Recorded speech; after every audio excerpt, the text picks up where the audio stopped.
வணக்கங்க, நான் உங்கள் தீபா மதனகுமார் பேசுகிறேன். இன்றைக்கி நம்ம வீட்டில் செண்பக மரத்தில் பூத்துருக்கிறதா பார்க்குறோம். இந்த செண்பக மரம் வந்து வாங்கி 4 வருஷம் ஆச்சுங்க. நம்ம ஈசா சென்டரில் தான் வாங்கினோம். பூக்கவே இல்லை, 4 வருஷம் கழிச்சு தான் பூக்குனாங்க. அதே மாதிரி பூ பூத்துட்டாங்க. ஒரு பூ பூத்தாங்க, அப்புறம் பூக்கவே இல்லை. ஏங்க நீங்கள் பூக்கவே மாட்டேறீங்கன்னு கேட்டால் உடனே 10 பூ விட்டுட்டாங்க. ரொம்ப அழகாக பெருசாக இருந்துச்சுங்க.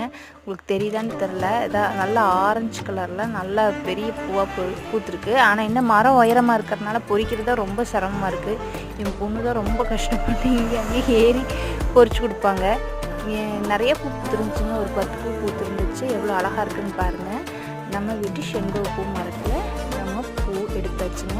அதில் பாருங்கள், ஒரு பூ மட்டும் இலையோடு இருக்கும், ஒரே ஒரு இதழோட. என் பொண்ணுக்கு வந்து இலையோட வச்சா பிடிக்கும். அவங்களா பொறிக்கிறது இல்லை, ஆனால் அப்படி ஒரு பூ மட்டும் இலையோடு அமைஞ்சிரும்.